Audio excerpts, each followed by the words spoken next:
Hi friends, welcome back to our channel. అందరికీ ముందుగా ఉగాది పండుగ శుభాకాంక్షలు తెలియజేస్తూ మన వీడియోలోకి తింటేద్దాం. ఫ్రెండ్స్, మన ఛానల్లో క్రికెట్ సంబంధించిన ప్రతి చిన్న అప్డేట్ మన ఛానల్లో రెగ్యులర్ వస్తుంటాయి. ఇంకా మన ఛానల్ని సబ్స్క్రైబ్ చేసుకోకపోతే ఫ్రెండ్స్ వెంటనే సబ్స్క్రైబ్ చేసుకోండి అండ్ పక్కన బ్లాక్ని యాక్టివేట్ చేసుకోండి. అండ్ అదే ఇంకా మన వీడియోని లైక్ చేయకపోతే ఫ్రెండ్స్ వెంటనే లైక్ చేసి మన వీడియోలోకి తింటేద్దాం. ఫ్రెండ్స్ తప్పకుండా లైక్ చేయండి. లైక్ చేస్తే మన వీడియో మార్కెట్కి ఫాస్ట్గా రీచ్ అవుతుంది. ఇక ఐపీఎల్ 2024లో మరి మ్యాచ్ నెంబర్ 23 వచ్చేసి ఎస్ఆర్హెచ్ వర్సెస్ పీబీకేఎస్. ఈ మ్యాచ్ వచ్చేసి మరి అక్కడ పంజాబ్ కింగ్స్ హోమ్ గ్రౌండ్లో జరగబోతుంది, న్యూ స్టేడియం అక్కడ ముల్లాన్పూర్ స్టేడియంలో. ఇక్కడ ఈ ఐపీఎల్లో మరి ఒకటే మ్యాచ్ జరిగింది ఢిల్లీ క్యాపిటల్స్తోని. ఆ మ్యాచ్లో పంజాబ్ కింగ్స్ గెలిచింది చేజ్ చేస్తూ. మరి ఢిల్లీ క్యాపిటల్స్ 174 కొడితే మరి అక్కడ పంజాబ్ కింగ్స్ దాన్ని చేజ్ చేసేది గెలిచింది. మొత్తం పేసర్లకు 8 వికెట్లు పడ్డాయి ఆ మ్యాచ్లో, స్పిన్నర్లకు అయితే 4 వికెట్లు పడ్డాయి. మరి యూజువల్గా చూసుకుంటే మరి పేసర్లకు గెలుపు ఉంటుంది అండ్ పోన్ మాత్రం వికెట్ అయితే మరి ఈజీ అవుతుంది. కాబట్టి మరి అక్కడ హై స్కోరింగ్ మ్యాచ్ మనం చూసే అవకాశం ఉంటుంది. ఇక వీరి మధ్య హెడ్ ఒకసారి మనం చూసుకుంటే మొత్తం 21 మ్యాచ్లో మరి అక్కడ పంజాబ్ కింగ్స్ 7 గెలిచింది అండ్ మన సన్ రైజర్ హైదరాబాద్ 14 గెలిచింది. చాలా నుంచి మరి అక్కడ పెద్ద మార్జిన్తో అయితే మనలోకి రికార్డ్ అయితే ఉందని చెప్పుకోవచ్చు. 14 మ్యాచ్లు గెలిచింది 21 మ్యాచెస్లో, కేవలం 7 మ్యాచ్లు అక్కడ పంజాబ్ కింగ్స్ గెలిచింది. కాబట్టి మరి చాలా మంచి రికార్డ్ ఉంది మన హైదరాబాద్కి పంజాబ్ కింగ్స్ పైన. ఇక టీమ్స్ విషయానికి అయితే మరి Punjab Kings last match Gujarat టైటన్స్ని ఓడించి వస్తున్నది. మరి అక్కడ వీళ్ళు పాయింట్స్ టేబుల్ అయితే 6th ప్లేస్లో ఉన్నారు. 4 మ్యాచ్లు 2 గెలిచింది, 2 అయితే ఓడిపోయారు. కాబట్టి మరి వీళ్ళ టీం కూడా కొంచెం స్ట్రాంగ్ అనే మనకు కనిపిస్తుంది. కాంబినేషన్ కూడా అంత సెట్ అయిందని మనకి అనిపిస్తుంది. మరి చూడాలి మరి ఈ మ్యాచ్ ఏ విధంగా రాణిస్తారో. వీళ్ళకున్న పెద్ద డిసడ్వాంటేజ్ ఏంటంటే ఒక మ్యాచ్ గెలిచిన తర్వాత మళ్ళీ అక్కడ చాలా మ్యాచెస్ అయితే ఓడిపోతారు. కన్సిస్టెంట్ అయితే ఉండదు వీళ్ళ బ్యాట్స్మెన్ దగ్గర నుంచి. ఇక ఓపెనర్స్ వచ్చేసి వీళ్ళకి శిఖర్ ధవన్ అండ్ జైనీ బెస్ట్ అయితే బరిలోకి దిగుతారు. లాస్ట్ మ్యాచ్లో శిఖర్ ధవన్ అయితే మరి ఒకటి పరుగు కొట్టిండు, అంతకుముందు మ్యాచ్లో కన్సిస్టెంట్గా రానిచ్చిండు. మరి చూడాలి మరి గతంలో మనం చూసినాం సన్ రైజర్స్ హైదరాబాద్ పైన 99 కొట్టిండు మన హైదరాబాద్లో, అందరికి మనకు గుర్తుంది అది.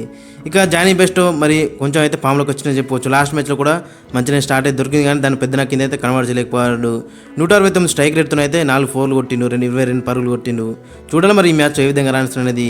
ఇక నెంబర్ 3లో ప్రభు సిమ్రన్ సింగ్ ఒక్కడే మరి కన్సిస్టెంట్గా రానిస్తాడు, కానీ అవి కూడా పెద్ద కింద అయితే కన్వర్ట్ చేయలేకపోతున్నాడు. 20s 30s అయితే కన్సిస్టెంట్గా కొడుతున్నావు కానీ అవిటిని అయితే పెద్ద కింద అయితే కన్వర్ట్ చేయలేకపోతున్నాడు. మంచి స్ట్రైక్ రేట్తో ఆడుతున్నాడు కానీ దాన్ని పెద్ద కింద అయితే కన్వర్ట్ చేయలేకపోతున్నాడు. ఇక నెంబర్ 4లో శామ్ కరణ్ ఫస్ట్ మ్యాచ్లో నెంబర్ 4 వచ్చినట్టే మళ్ళీ లాస్ట్ మ్యాచ్లో నెంబర్ 4 వచ్చిండు. లాస్ట్ మ్యాచ్లో డిసప్పాయింట్ చేసిండు, మరి బాల్తో కూడా డిసప్పాయింట్ చేసినా చెప్పుకోవచ్చు. చూడాలి మరి ఈ మ్యాచ్లో ఏ విధంగా రాణిస్తాడనేది. ఇక నెంబర్ 5లో సికిందర్ రాజా. లాస్ట్ మ్యాచ్లోనే లయమ్ లివింగ్స్టోన్కి ఇంజూరీ అయింది కాబట్టి మరి అతని ప్లేస్లో సికిందర్ రాజా వచ్చిండు. మరొకవేళ గిట్ట లయమ్ లివింగ్స్టోన్ గిట్ట ఫుల్ ఫిట్గా ఉంటే మాత్రం మరి లివింగ్స్టోనే ఆడే అవకాశం ఉంటుంది. లాస్ట్ మ్యాచ్లో సికిందర్ రాజా కూడా అంత పెద్ద పర్ఫార్మెన్స్ అయితే చేయలేడు. బ్యాట్తో అయితే 15 కొట్టిండు 16 బాల్లో అండ్ బాల్తో అయితే మరి 2 ఓవర్లకి 20 రన్లు ఇచ్చిండు 11 ఎకానమీతోని. కాబట్టి అంత పెద్ద పర్ఫార్మెన్స్ అయితే మనకు కనబడలేదు. ఇక నెంబర్ 6లో శశాంక్ సింగ్. లాస్ట్ మ్యాచ్లో చూసినాక మరి ఒంటరిగా ఒంటి చేతితో గెలిపించిండు పంజాబ్ కింగ్స్ని. కాబట్టి మరి ఈ మ్యాచ్లో కూడా మరి అక్కడ మంచి అవకాశం అయితే ఉంటుంది. చూడాలి ఏ విధంగా రాణిస్తున్నది. ఇక నెంబర్ 7లో జితేష్ శర్మ కూడా అంత మంచి నాక్స్ అయితే మనకు కనబడతలేదు ఈ సీజన్లో అయితే.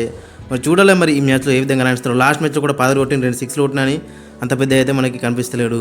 ఇక నెంబర్ 8లో హర్ప్రీత్ బార్ ఒక్కడే మరి కన్సిస్టెంట్గా వికెట్లే తీస్తున్నాడు. ఎకనామికల్గా అయితే పంజాబ్ కింగ్స్కి అయితే వేస్తున్నాడు. మరి చూడాలి మరి ఈ మ్యాచ్లో ఏ విధంగా రాణిస్తారనేది. లాస్ట్ మ్యాచ్లో కూడా ఒక వికెట్ అయితే తీసిండు 8.2 ఎకానమీతోని.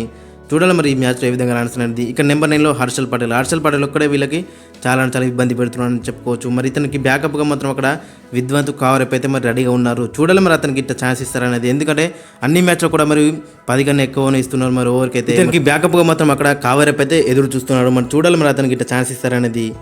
ఇక నెంబర్ 10లో అక్కడ రబడ కూడా ఒక మ్యాచ్లో వికెట్లు తీస్తున్నాడు కానీ చాలా రన్స్ అయితే లీక్ ఇస్తున్నాడు. ఒక మ్యాచ్ మంచి ఎకనామికల్ వేస్తున్నాడు, ఒక మ్యాచ్లో 2 మినిట్ రన్స్ అయితే లీక్ ఇస్తున్నాడు. లాస్ట్ మ్యాచ్లో కూడా 44 ఇచ్చిండు 4 ఓవర్లో, 2 వికెట్లు తీసినప్పుడు కూడా ఓవర్కి అయితే 11 ఇచ్చిండు. మరి చూడాలి మరి ఈ మ్యాచ్లో ఏ విధంగా రాణిస్తున్నది. ఇక నెంబర్ 11లో హర్షదీప్ సింగ్ కూడా మరి ఒక మ్యాచ్లో వికెట్లు తీస్తున్నాడు, ఒక మ్యాచ్లో టూ మచ్ ఎక్స్పెన్సివ్గా ప్రూవ్ అవుతుండు. ఇక వీళ్ళకి ఇంపాక్ట్ ప్లేయర్గా అశుతోష్ శర్మ అయితే బరిలోకి దిగుతాడు. లాస్ట్ మ్యాచ్లో చూసినాం మనం ఇంపాక్ట్ ప్లేయర్గా వచ్చి ఎలా ఇంపాక్ట్ చేసిండో. 31 కొట్టిండు జస్ట్ 17 బాల్స్లోనే మరి అక్కడ. కాబట్టి మరి ఖచ్చితంగా ఇతని మీద కూడా మరి అక్కడ ఎక్కువ ఎక్స్పెక్టేషన్స్ అయితే ఉంటాయి. ఇక ఫైనల్గా వీళ్ళ ప్లేయింగ్ లైన్ చూసుకుంటే Shikhar Dhawan and Jonny Bairstow opening చేస్తే 3లో ప్రభు సిమ్రన్ సింగ్, 4లో శామ్ కరణ్, 5లో సికిందర్ రాజా, 6లో జితేష్ శర్మ, 7లో శశాంక్ సింగ్, 8లో హర్ప్రీత్ బార్, 9లో హర్షల్ పటేల్, 10లో కగిస్తో రబడ, 11లో హర్షదీప్ సింగ్ అండ్ ఇంపాక్ట్ ప్లేయర్గా అశుతోష్ శర్మ అయితే బరిలోకి దిగుతారు. ఓవరాల్ చూసుకుంటే మరి డీసెంట్గానే కనబడుతుంది. ఇక మన ఎస్ఆర్హెచ్ టీం చూసుకుంటే మరి ఎస్ఆర్హెచ్ టీం 5th ప్లేస్లో ఉంది టేబుల్లో. 4 మ్యాచ్లో 2 గెలిచింది, 2 అయితే ఓడిపోయింది.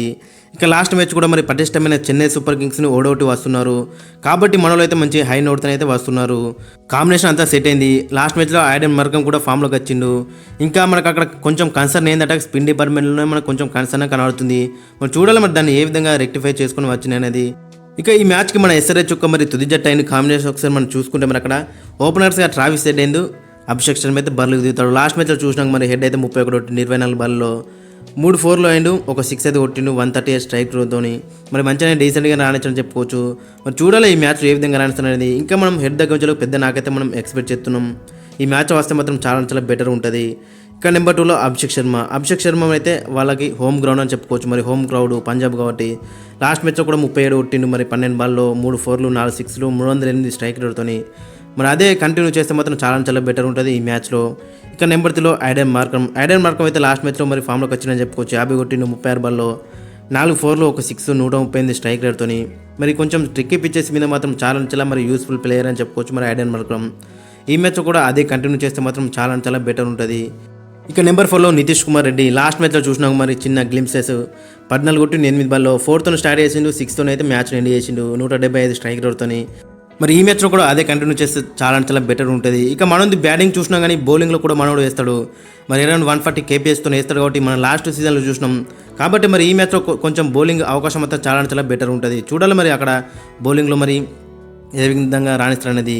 ఇక నెంబర్ 5లో క్లాసెన్కి లాస్ట్ మ్యాచ్లో మరి అక్కడ బ్యాటింగ్ అయితే పెద్ద అవకాశం రాలేదు, వచ్చినా కానీ అక్కడ 10 కొట్టిండు, మరి మ్యాచ్ అయితే ఫినిష్ చేసిండు. ఇక ఈ మ్యాచ్లో మరి బ్యాటింగ్ వస్తే మనం గురించి తెలుసు ఏ విధంగా విధ్వంసం క్రియేట్ చేస్తున్నావు. కాబట్టి మరి చూడాలి మరి ఈ మ్యాచ్లో ఏ విధంగా రాణిస్తారు అనేది. ఇక నెంబర్ 6లో షాబాజ్ అహ్మద్ని ఎక్కడంటే అక్కడ బ్యాటింగ్ చేసి సత్తుంది. ఒకవేళ గిట్ట మరి లెఫ్ట్ రైట్ కాంబినేషన్ కావాలంటే కొంచెం ముందుకు ఇతనైతే పంపిస్తారు. లాస్ట్ మ్యాచ్లో కూడా 18 కొట్టిండు 19 బాల్లో అండ్ ఒక వికెట్ కూడా తీసిండు. క్రూషియల్ ప్లేయర్ కింద అయితే మనకైతే మారుతుండు అటు బౌలింగ్లో అని బ్యాటింగ్లో కానీ. ఇక నెంబర్ 7లో అబ్దుల్ సమద్ ఒకటే మ్యాచ్లో మరి ఇరగదీసిండు అక్కడ జీటీ పైన 200 స్ట్రైక్ రేట్తోని. అంతకన్నా పెద్ద అవకాశం అయితే రాలేదు మరి బ్యాటింగ్లో. ఇక నెంబర్ 8లో కమిన్స్ కూడా మరి అన్ని మ్యాచ్లో కూడా మంచి ఎకనామికల్ స్పెల్ అయితే ఎత్తున్నాడు, వికెట్లు కూడా అందిస్తున్నాడు. లాస్ట్ మ్యాచ్లో కూడా 4 ఓవర్లు 29 రన్లు ఇచ్చి ఒక వికెట్ తీసుకున్నాడు 7.2 ఎకనమీతోని. మరి ఇదే మనం ఎక్స్పెక్ట్ చేస్తున్నాం మన కెప్టెన్ కమిన్స్ దగ్గర నుంచి వెళ్ళి. ఇక నెంబర్ 8లో మరి అక్కడ మార్కండే ఒక్కడే మనకు అక్కడ డిసప్పాయింట్మెంట్గా కనబడుతున్నాడు స్పిన్ డిపార్ట్మెంట్లో. మరి ఎటు చూసినా అని చాలా రన్స్ అయితే లీగ్ వేస్తున్నాడు. ఫస్ట్ మ్యాచ్లో 2-3 వికెట్లు తీసినాయని, తర్వాత 3 మ్యాచ్లో మాత్రం చాలా ఎక్స్పెన్సివ్గా ప్రూవ్ అయితే అయిండు. మరి చూడాలి మరి హోమ్ క్రౌడ్ ముందు ఏ విధంగా రాణిస్తారు అనేది. ఇక నెంబర్ 10లో భువనేశ్వర్ కుమార్ కూడా మరి ఫస్ట్ 2 మ్యాచ్లో ఎక్స్పెన్సివ్గా ప్రూవ్ అయినా కానీ లాస్ట్ 2 మ్యాచ్లో మరి కంబ్యాక్ చేసినా చెప్పుకోవచ్చు. లాస్ట్ మ్యాచ్లో కూడా ఒక క్రూషియల్ వికెట్ తీసిండు అండ్ మంచి ఎకనామికల్ స్పెల్ అయితే వేసిండు. మరి ఈ మ్యాచ్లో కూడా అదే అయితే మనం ఎక్స్పెక్ట్ చేస్తున్నాం. ఇక నెంబర్ 11లో ఉనాద్ కట్ కూడా మరి చాలా మంచిగా వేస్తున్నాం చెప్పుకోవచ్చు. లాస్ట్ మ్యాచ్లో కూడా మరి 4 ఓవర్లు 29 రన్లు ఇచ్చి ఒక వికెట్ అయితే తీసిండు 7.2 ఎకనమీతోని. ఇక ఇంపాక్ట్ ప్లేయర్ అక్కడ నటరాజన్ అయితే బరిలోకి దిగుతాడు. నటరాజన్ లాస్ట్ మ్యాచ్లో కొంచెం ఎక్స్పెన్సివ్గా ప్రూవ్ అయినా కానీ ఒక వికెట్ అయితే తీసిండు. చూడాలి మరి లాస్ట్ ఓవర్ కూడా మంచిగా వేసిందని చెప్పుకోవచ్చు. మరి ఈ మ్యాచ్లో ఏ విధంగా రాణిస్తారు అనేది మనకి ఇంట్రెస్టింగ్ కనబడుతుంది. మనకు తెలుసు నట్టు దగ్గర నుంచి వెళ్ళి కంబ్యాక్ చేస్తారనేది. ఇక ఫైనల్గా ప్లేయింగ్లో ఒకసారి చూసుకుంటే మరి అక్కడ Travis Head and Abhishek Sharma opening చేస్తే నెంబర్ 3లో ఐడెన్ మార్కమ్, 4లో నితీష్ కుమార్ రెడ్డి, 5లో ఎన్రిచ్ క్లాసెన్, 6లో అబ్దుల్ సమద్, 7లో షాబాజ్ అహ్మద్, 8లో ప్యాట్ కమిన్స్, 9లో మయాంక్ మార్కండే, 10లో భువి, 11లో Jaydev Unadkat and impact ప్లేయర్గా నట్టు అయితే బరిలోకి దిగుతాడు. ఓవరాల్ చూసుకుంటే మాత్రం చాలా డెడ్లీగా స్ట్రాంగ్గా పటిష్టంగా మన టీం అయితే కనబడుతుంది. మరి చూడాలి మరి అక్కడ ఏ విధంగా రాణిస్తారు అనేది. ఇక అక్కడ మరి ఏమైనా చేంజెస్ ఉంటాయంటే మరి డౌట్ అనిపిస్తుంది. 2 టీంలో కూడా మరి ఏం చేంజెస్ అయితే చేయరు. సేమ్ ప్లేయింగ్లో అయితే అటు పంజాబ్ కింగ్స్ వెళ్తుంది అండ్ మన సన్ రైజర్ హైదరాబాద్ కూడా మరి విన్నింగ్ టీంతో అయితే బరిలోకి దిగుతాడు. ఒకవేళ గిట్ట మయాంక్ మార్కండే హోమ్ గ్రౌండ్ వరకు అతనికి మరొక ఛాన్స్ అయితే రావచ్చు. చూడాలి మరి ఏ విధంగా రాణిస్తారు అనేది. ఫ్రెండ్స్ మరి మీ యొక్క ఒపీనియన్ కింద కామెంట్ సెక్షన్లో అయితే మెన్షన్ చేయండి. మరి ఏ టీం గెలుస్తుంది అనేది అండ్ మీ యొక్క ప్లేయింగ్ లెవెల్ కూడా కింద కామెంట్ సెక్షన్లో మెన్షన్ చేయండి.